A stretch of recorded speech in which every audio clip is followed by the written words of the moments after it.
বাজাও আপন সুর। আজকে আমাদের মাঝে হবে তোমাদের প্রকাশ, বিতর্ক হবে শুরুতে। মাননীয় মডারেটর, সম্মানিত বিচারক মণ্ডলী, পক্ষ ও বিপক্ষ দলের তার্কিকবৃন্দ এবং সংরক্ষক সহ যারা দেখছেন এবং শুনছেন তাদের সবাইকে জানাই আমি এবং আমার দলের পক্ষ থেকে আন্তরিক শুভেচ্ছা ও অভিনন্দন। আজকে বিতর্কের বিষয় নির্ধারণ করা হয়েছে দুর্নীতি বিরুদ্ধে মনোভাব সৃষ্টিতে পরিবারের ভূমিকায় মুখ্য। সঙ্গত কারণে আমি এবং আমার দল এর পক্ষে অবস্থান করছি। পক্ষের প্রথম বক্তা হিসেবে আমি বিষয়টিকে সংজ্ঞায়িত করছি। আজ আমি বিষয়টিকে চারটি ভাগে ভাগ করছি।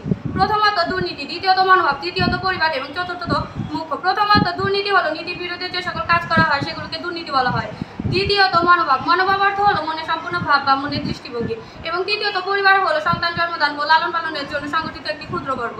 এবং চতুর্থ হলো মুখ্য, মুখ্য অর্থ প্রধান, অর্থাৎ মাননীয় মডারেটর দুর্নীতি বিরোধী মনোভাব সৃষ্টিতে পরিবারের ভূমিকায় মুখ্য বুঝিয়েছে এখানে। মাননীয় মডারেটর, ট্রান্সপারেন্সি ইন্টারন্যাশনাল বাংলাদেশ এক জরিপে দেখা যায় যে বাংলাদেশ এফআইআর এর ক্ষেত্রে ৭৭.৯% এবং সাধারণ আইনেতে ৬৭.৭% দুর্নীতি হয়ে থাকে। আর যদি আমার প্রতিপক্ষের বন্ধুরা এই দুর্নীতিগ্রস্ত আইন নিয়ে মানুষের মনে দুর্নীতি বিরোধী মনোভাব সৃষ্টি করতে চায়, তাহলে তাদের ক্ষেত্রে বলা চলে ভূতের বাড়ির ভূত যদি হয় ভূত ছাড়ানোর ঝা, তাহলে কাজটা কি হয় সোজা। মাননীয় মডারেটর, নদীর মাঝখানে বাদ দিয়ে মাছ ধরতে চাইলে কোনো সুফল পাওয়া যাবে না। আর আমার প্রতিপক্ষের বন্ধুরা যদি এই দুর্নীতিগ্রস্ত আইন দিয়ে মানুষের মধ্যে দুর্নীতি বিরোধী মনোভাব সৃষ্টি করতে চায়, তাহলে তা হবে বোকা স্বর্গে বসবাস করার মতো একটি কাজ।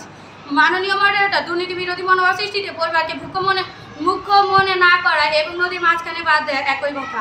তাই মাননীয় মডারেটর, দেশটা আমার, আপনার এবং সবার। তাই আসুন নদীর মাঝখানে বাদ না দিয়ে নদীর মুখে বাদ দিয়ে এবং দুর্নীতি বিরোধী মনোভাব সৃষ্টিতে পরিবারকে গুরুত্ব দিই। মাননীয় মডারেটর, আমরা এমন এক প্রেক্ষাপটে দাঁড়িয়ে কথা বলছি যেখানে শিক্ষিত পিতা চাকরি না পেয়ে বেকার হয়ে আছে।